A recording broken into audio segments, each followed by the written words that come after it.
Thank you, Joan. So we're going to move on now. If I could invite the next panelists, please, to join me. Wess Mitchell, Markos Kounalakis, John Sitilides, and Dora Bakoyannis, please join me.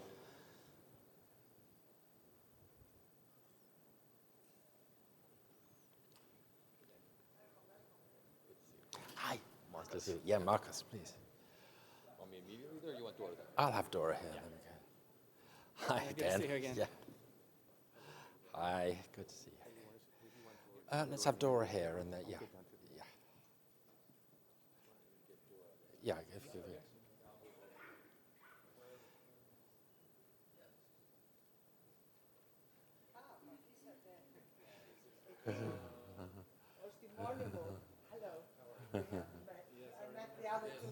Hello, nice to see you. Hello, nice to see you. Oh, yeah. So, ladies and gentlemen, the conversation continues with another critical event on the horizon, the forthcoming US presidential election. And in particular, in this session, we're going to focus on its implications for the wider world, of course, not least Europe, Greece, this region. And for that, we have an extremely distinguished panel. Dora Bakoyannis, MP, President of the Standing Committee on National Defense and External Affairs, and of course, former Foreign Minister of Greece. We have Wess Mitchell, former US Assistant Secretary of State for European and Eurasian Affairs, served in the Trump administration under Mike Pompeo's State Department, and principal of the Marathon Initiative, and of course, both Dora Bakoyannis and Wess Mitchell are familiar to this event. We're grateful for you coming back to speak to us. We have Markos Kounalakis, visiting fellow from the Hoover Institution at Stanford University, and John Sitilides, geopolitical strategist at Trilogy Advisors, and a former diplomacy consultant at the State Department. So a very distinguished panel. Dora, if I could start with you to look ahead to the US election. The small things are at stake and what may be the outcome. Well, honestly, you have much bigger experts than me to tell you what the outcome will be. But let me say that, as you know, Europe is in a turmoil.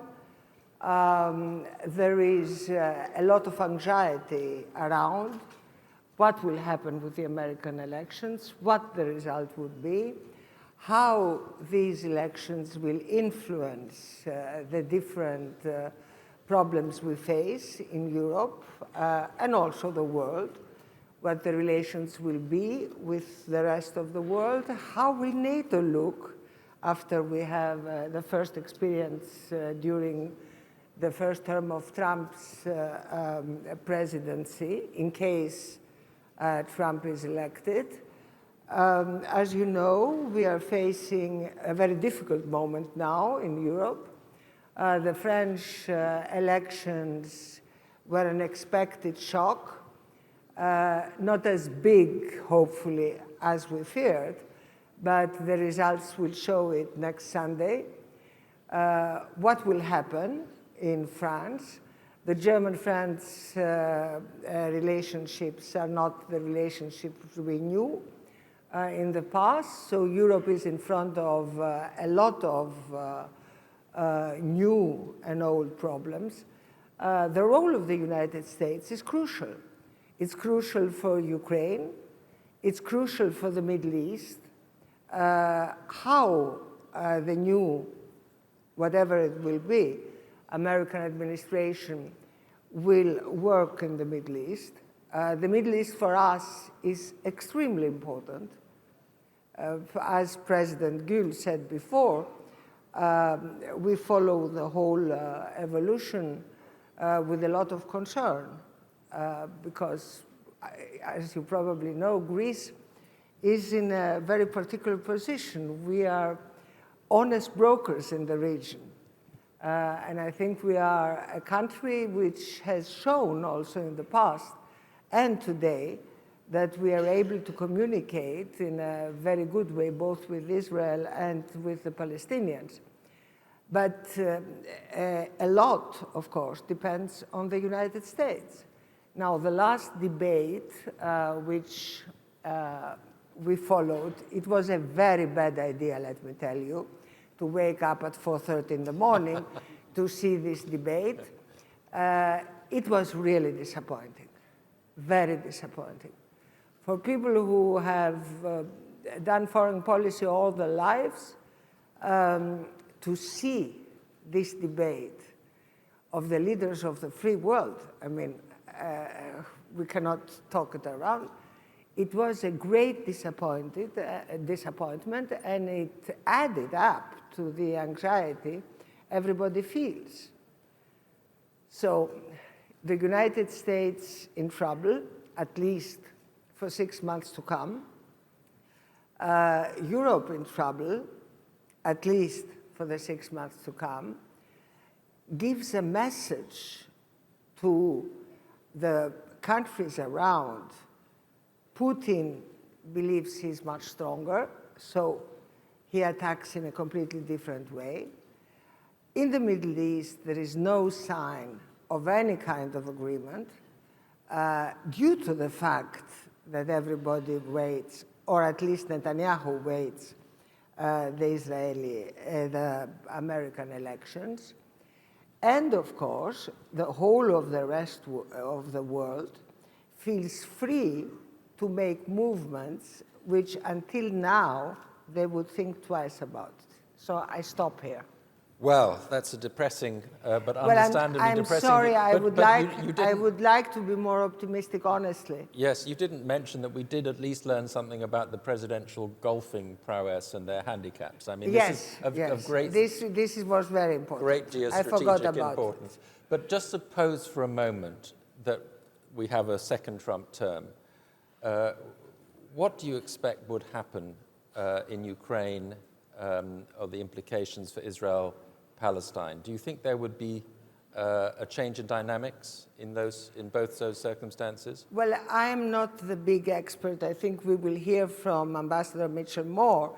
But as far as I see it from Greece, probably the war in Ukraine is not the first priority for Trump. So I don't believe that the money will be flowing towards Ukraine, which means practically that Ukraine has to give in one way or another. If it is politically covered or not, I don't understand. I agree with President Gül that we should have never been there if we would take much more seriously the Minsk agreement and work on the Minsk agreement, but that's history. Yeah. So this will be, I think, a change. Another change might come in the Middle East. I don't know exactly what ex-President Trump thinks about the Middle East. I think he believes that he might put up some kind of Arab government in Palestine for a while until the new Palestinian leadership would emerge. But this is easily said than done. And for the moment, the situation in Palestine is really, really appalling. And we had a proposition, and I had also a personal proposition, at least to take 8,000 children out of Palestine and not let them starve to death. And for the United States, it would be a problem. But for Europe, it would not be a problem. The Europeans would be ready to save 8,000 children from famine. But even that is not possible for the moment. So we are completely stuck. Mm-hmm. And we are stuck because we will have elections. Right, so the question... You know, democracy is a wonderful system. We haven't invented, we Greeks, anything other than democracy.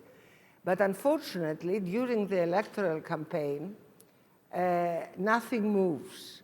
So practically the problems grow even larger. Yes. So I think the question is, in 6 months' time, do things become unstuck in some way? Wess Mitchell, what's your view? You served in the first Trump administration. What can we expect in the future? Well, let me try to put some of this in perspective. I mean, I don't disagree with everything that's been said, but I think people get carried away with headlines in the lead up to an election. And I was thinking about my two neighbors back in Virginia. I have a neighbor on one side of me who's a very conservative Republican, and a neighbor on the other side of me who's a very progressive Democrat. And they agree on one thing, and that is if their guy loses in November, it's going to be the end of democracy, and it might be the end of the world. And I guess I'll try to be maybe a little bit more pessimistic geopolitically, but say I disagree. I don't think it's going to be the end of democracy. It may be the end of the world, but not because of who's going to win or lose in November. I think the constraints on the next president of the United States are going to be enormous in foreign policy. I can't think of a time going back maybe to the high point of the Cold War when the constraints have just been so confining. You know, you look at the world situation. In my view, we are well advanced into the world crisis of our time. We have two major wars underway, one in Europe and another in the Middle East. We may have another major war in the Far East soon. According to the Economist's very convincing reports, China is preparing round the clock to grab Taiwan. According to Reuters, Iran is at 60% purity in enrichment. So they're within, according to Reuters, within days, if not weeks, quote unquote, of nuclear breakout. So that the person who wins in November, look at the game board from their perspective. They're going to have to deal with North Korea, Iran, a war in Ukraine, possibly soon a major regional war in the Middle East. They're going to have to deal with the situation in Taiwan. And keep in mind that the last two national defense strategies in the United States, one under President Biden, one under President Trump, have both said the same thing.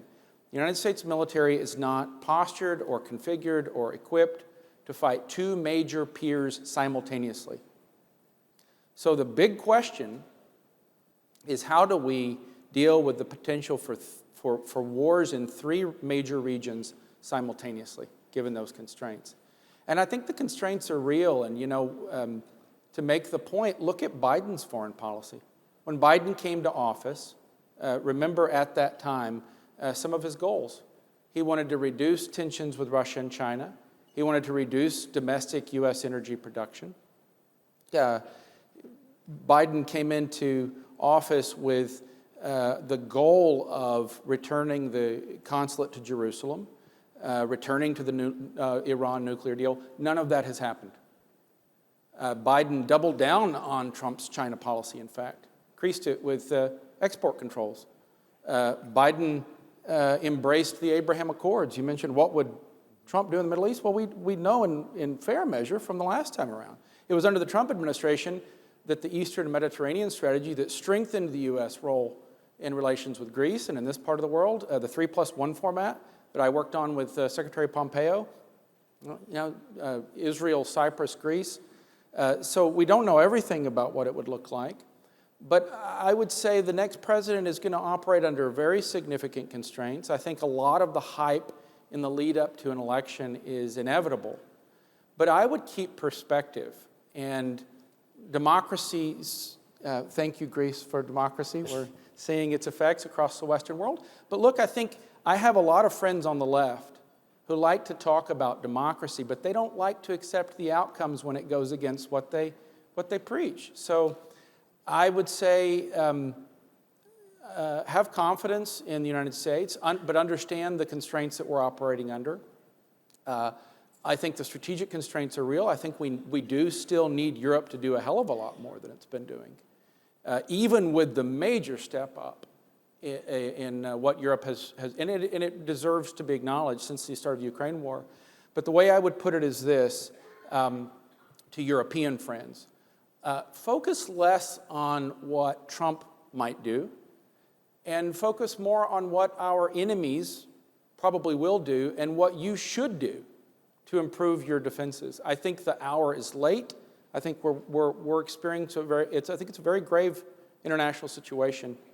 And that's a kind of cold comfort. I mean, I guess I'm getting my optimism from the force of events, but I would focus on the constraints and not just the noise of an election and the inevitable frenzy of speculation. And yeah, that's my Well, take. can I nevertheless throw one back at you for that? Sure. I mean, have confidence in the United States. I think that's historically been a pretty good strategy for Europe. However, there's a fundamental question about if we do have President Trump again, how committed he is to NATO. John Bolton, for one, wrote in his memoir that he thought Trump would want to get America out of NATO. How committed do you think would a Trump 2 administration be to NATO? I can't speak for Trump, but I can tell you that the best indicator to America's behavior in the world has always been and will continue to be U.S. interests. And the U.S. interests that I see, it's imperative to the United States that we keep a close relationship with Europe. I think we do need Europe to do a lot more. I think that's a central message. I imagine the next president, whoever that may be, when it comes to Ukraine, I'm responding to what our Bulgarian friend earlier said. I think the moment for diplomacy will come, but the circumstances of that are critical, that it will require leverage. If we had a peace deal on the table tomorrow, but the Ukrainians didn't have the weapons they need to defend themselves, it won't bring real peace. It might bring an interlude, and then a sterner war might draw America more into Europe. So I wouldn't get carried away with a lot of the speculation. I would look at U.S. interests. I would remember that we do have a three-front problem, but we've seen a first Trump term. I think that's a broad indicator to probably how a second Trump administration would approach the world. And it's in America's enduring interest to have a strong strategic relationship with Europe. Okay. Markos Kounalakis, your perspective on this. Yeah, conscious of time constraints here, I'm going to speak in shorthand, and so I'll address both the time frame, the 6-month time frame, and also constraints, and then just give an overview in terms of what to expect from a stylistic perspective and also from a policy perspective. So the Honorable Dora Bakoyannis, talked about the next 6 months. I think that time frame has just been foreshortened. The debate was disastrous. It was a debacle, and anyone who viewed just the snippets was probably frightened by what they saw. If you watched the entire debate, you should be shocked, because it was even worse than the snippets. So what you're looking at right now is not only a weakened candidate, a presidential candidate, you're looking at effectively a weakened president. And so the weakened president is currently sitting in the White House making decisions, and of course it's not just us observing that, it's our adversaries and those who are considering these three fronts and how to behave within the realm of geopolitics. Highly frightening. I believe that, and I'm not in the business of predictions because I've been a foreign correspondent most of my career and an academic currently, but I believe at this point there's about a 50% chance that President Biden will be the candidate going forward. I think there's just too much pressure following that debate in terms of how he looks and how he's likely to appear come November. So it's a bold prediction. It's not one I make happily, but it is unfortunately what I feel is currently the case. In terms of constraints, I feel that it's very difficult to look at the first administration, whether it's the Biden administration or the Trump administration, and project forward how they are going to likely act.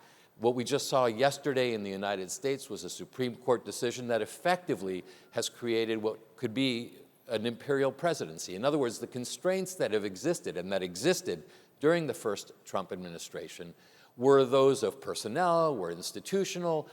There were any number of constraints, not merely those of resources, but rather of people who were able to hold back some of the president's worst instincts when it came to foreign policy. He now has had 4 years to reflect upon that. He has been embattled in terms of the courts and any number of other ways, and he's articulated his feeling that, in fact, this next administration will be unconstrained from a policy perspective. So those instincts, whether it's implying that South Korea should have its own nuclear weapon, or whatever it is that he sees as being a bold project and policy, is one that he can likely more easily implement without the types of personnel constraints and policy and institutional constraints that have existed in the past.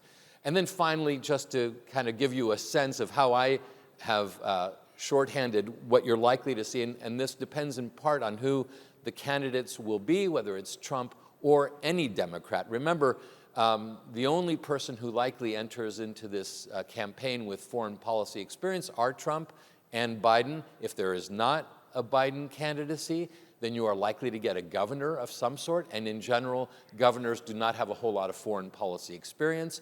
Usually when they're elected, they are tested immediately once they come out of their election. And so expect, again, these adversarial relationships that we have and those conflicts that we're currently observing and participating in will be challenged even greater at the beginning of any non-Biden or non-Trump administration. But let me just give you and this is, again, a shorthand version. Should it be a Democratic outcome, you can expect a more predictable versus an unpredictable approach. We saw those, and I don't think that's really open to too much competition in terms of the understanding. There's institutional approach, again, on the Democratic side, versus an individualized approach to policy. There's more tactical response on the Democratic side versus a more transactional approach. There's a more enterprising, and that means whether it's putting together alliances, Sweden and Finland, versus, for example, a more entertaining approach, which means you have to play to a populace in some cases to be able to move policy along. And I'd say there's more of a collective versus a colluding approach. And finally, I'd say, it's a wounded presidency versus an imperial presidency. Let me just close out by saying there are some things that there is consensus on in the United States that affects our geopolitics. China is one of those things that, surprisingly, almost across the board, we have 100% consensus. So expect more aggressive actions against Beijing, in part in reaction to what Beijing is doing, but in part because there is a sense that this has to happen. On trade, you just saw a 100% tariff applied in the United States on electric vehicles. I think you'll continue to see a lack of multinational trade agreements, regardless of whether it's Democratic or Republican. So expect more pressure, much more industrial policy coming out of the United States. In terms of alliances, however, there is not a consensus in terms of how do you plan and perform in alliance structures. And of course, from my perspective, on wars, the approach to wars is very different, and we can talk about that if you care in the follow-up. And in energy, I will pass that on to John Sitilides. Markos, very quickly, thank you for that very much. Very clear. You said 50% chance, you put it at, Yes. of Biden being the candidate.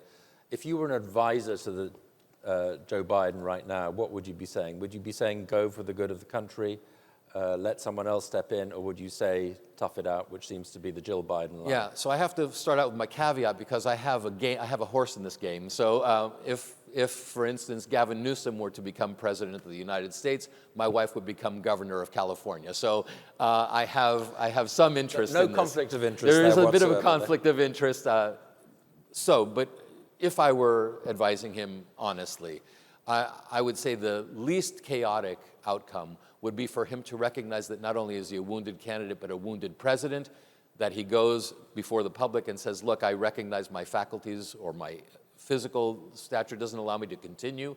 Therefore, there is a constitutional approach to how we have succession in this country. The vice president of the United States becomes the president, and it becomes a less chaotic handover.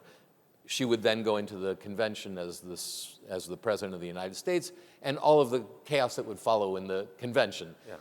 Short of that, there's a process also within the convention which will be a little more chaotic, and which will feel more chaotic because of the demonstrations in the street around Gaza and just around the process of a president not continuing. How extraordinary that we're talking about this as serious possibilities at this point. John Sitilides, give us your your view, please. Yeah, thank you, Daniel, and thank you very much to the Economist team for welcoming me here today, and what a distinguished panel and terrific insights here. I'm going to lay out sort of two larger themes, if I might. One, talking a little bit about how Washington works, and I want to underscore some of the points that Markos has made about the parties and the separation of powers that we have in the U.S., especially as I was following the Ukraine aid debate in Europe, and Europe's unwillingness to understand how Washington political decisions are made. And this will play out regardless of who wins, whether we have a Democrat, whether we have a Republican in the White House in January of 2025. If there is a Republican president, if you have President Trump and you have a Democratic House or Senate or both houses controlled by the Democrats, count on very, very difficult challenges in forging some type of common U.S. foreign policy between the White House and the Congress. And the Congress has the power of the purse, very, very influential, and so can decide whether or not to fund any of President Trump's priorities, and vice versa if the Republicans control both houses of the Congress, the Senate and the House of Representatives, under a Biden or Newsom or Kamala Harris presidency. So we need to be very mindful of some of the specific issues where there is already some discord. If you have a Trump presidency, I think you'll see a stronger Democratic push towards reassuring the NATO alliance that there will be continued U.S. aid to Ukraine, whether it's all military or whether it's more sort of a balanced approach remains to be seen. And also, I think if we have a Republican Congress controlling both houses and a Democrat in the White House, you'll see a far stronger push on pro-Israel policies. You see another debate that's playing out both within the Democratic Party. The anti-war wing is becoming much more prominent in the Democratic Party. And on the Republican side with Ukraine, there's a greater sense that perhaps the U.S. is facing very difficult fiscal constraints going forward and also has to prioritize other issues, especially the Indo-Pacific. So whoever is president, I would say, there are going to be three larger priorities. One is going to be rebuilding our defense industrial base. It's essentially hollowed out, ladies and gentlemen, and we are entering a period, from an American perspective, I would say, of what I call hard truths and tough choices, underlining constraints that we're going to have on foreign policy and national security. We don't build ships anymore. All the ships that are used for military purposes from an American or Western perspective are largely built in China and South Korea. We've allowed our manufacturing base to hollow out over the last 20 to 30 years for the sake of outsourcing to China and to other Asian markets because it was more cost-effective for American companies at the expense of the American middle class. And you see this playing out now with the very popular support for President Trump over the last, well, 2 cycles and now possibly a third. And I think we're also going to be seeing a significant increase in the U.S. defense budget, potentially exceeding $900 billion to $1 trillion perhaps, to deal with these challenges that we're facing in Europe, in the Middle East, and potentially in the Indo-Pacific region. And a good part of that will largely play out in the realm of research and development, because especially, I would say, the competition with the Communist Party of China will not only be on the military level, but also in the field of technology, quantum computing, robotics, artificial intelligence, all of these frontier breakthrough technologies that will dominate the global economy of the 21st century. And largely, we have to get our fiscal house in order. Just recently, the U.S. overall debt is exceeding our GDP. We are on track now for, under the current trajectory, to reach a $50 trillion debt by 2035. It is not sustainable, especially with entitlements for Social Security, Medicare, and the like, and the idea that we're now paying more in interest debt payments than we are for our defense puts us in a very precarious situation, whoever is in the White House. Let me also just bring it a little bit closer to the region, ladies and gentlemen, and talk about a few scenarios that we're looking at in the Eastern Mediterranean and the periphery outside of the NATO alliance. We have, I don't know if he's still here, we had the Prime Minister of Moldova before. That is a country that is going to undergo extreme stress, I believe, from Russia, which still has 1,500 troops occupying Transnistria. And that's going to be an area where Russia will exercise leverage depending on the battlefield situation in Ukraine.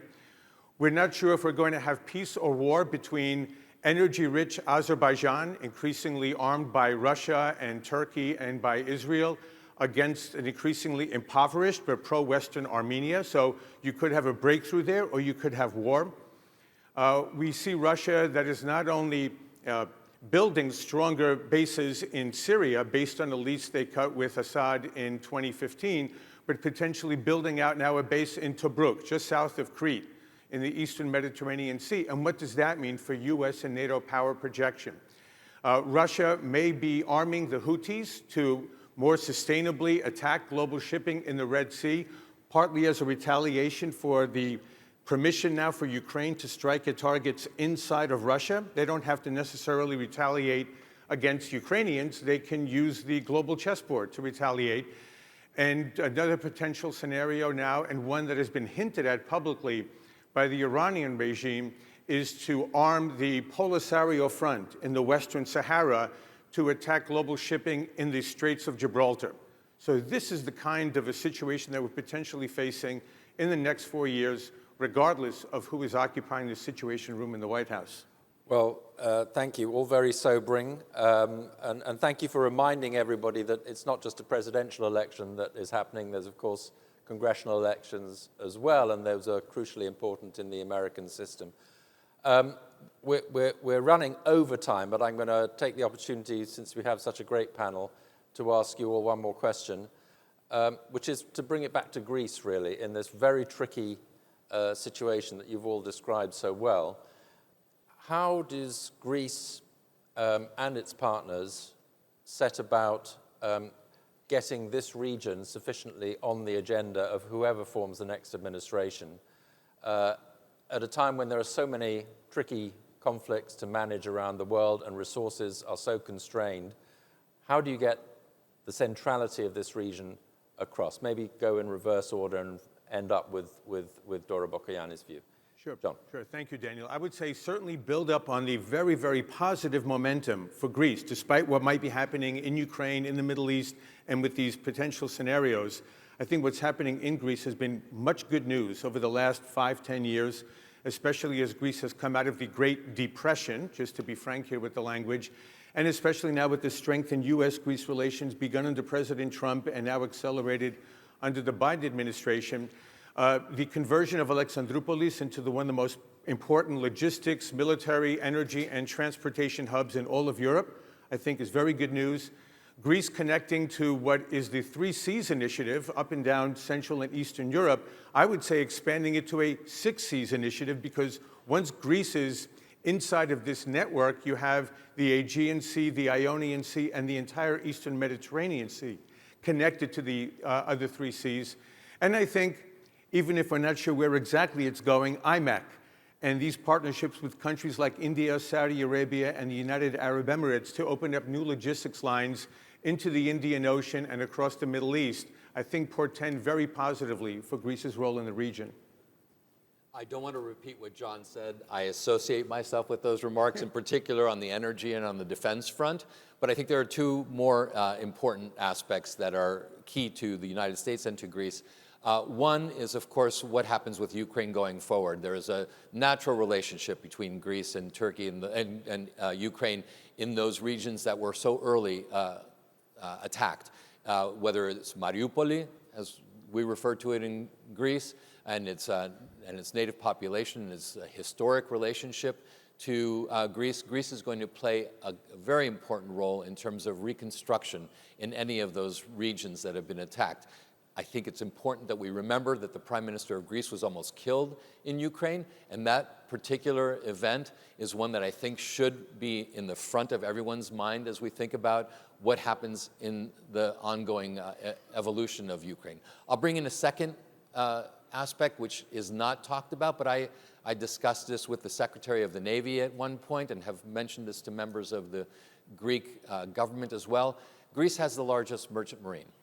And because of the constraints on our shipping within the United States, and because of the inability for us to be able to dominate in the seas, the United States that is, I think that there is a real opportunity to leverage the strength of the Greek fleets and the merchant marines for logistical purposes and for potential military reasons going forward, whether it's training some American and allied military personnel on shipping, but also relying on future conflicts where cabotage is going to be required to be able to employ those and deploy those ships for logistical purposes.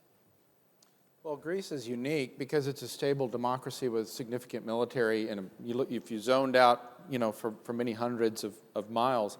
But geographically, it's the one ally that the United States has that's at the pivot point between these three global regions that I've mentioned. And so Russia and Iran are going to have a way of keeping the Eastern Mediterranean front and center on energy and other things. But one thing I would add to what's already been said is that the Greeks historically have played a unique diplomatic role. And the more that Greece invests in mitigating or maybe not resolving, but making progress on regional conflicts, so Cyprus, the relationship with Turkey, it's a moment in the world where crisis with a capital C is possible.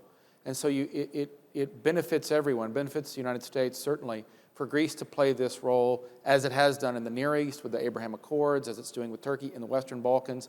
That takes on enormous importance in addition to the strategic and energy and military relationship. Thank you. Dora. Well, thank you They've very said it much. all for you. They said it all. I mean, there are very few things I can add. I think that, of course, I agree with everything you said. But except that Greece is playing a significant role inside the European Union now. The European People's Party is the biggest party in the European Union. Markos Mitsotakis and Prime Minister Tusk were the two main negotiators for the European People's Party. So Greece, for the first time after many years, after we went through a lot of problems, is recognized inside the European Union as a country which can play a role. And the second argument is what I told you before. In the region, we are honest brokers. I think we are the only country who is really able to be of help in negotiating, in speaking with everybody, for the very simple reason that we have the good relations to both sides, and we are honest and open in these relations, and stable. So Greece's foreign policy is a stable foreign policy. It is based on our values, on international values. And I think that we can be of help mainly during this time where a lot of questions are open. As Markos said, we have the movable pipelines. And these movable pipelines are the ships, I mean. These are very important in a period of crisis. So I hope that we will be able to produce some kind of ideas which would be helpful for the whole region. So if I could summarize very briefly the conversation that you've all just had, if you've heard a sort of clicking sound metaphorically around the room, it's of everybody fastening their seatbelts for what promises to be a very turbulent time ahead, not just the next 6 months, but beyond that as well. Quite a lot of disturbing conflicts to contemplate. But at the same time, Greece has a great opportunity and is a great stabilizing influence and has a significant role to play. So I think that is at least some optimism we can take from this conversation. Thank you all very much indeed. Thank you.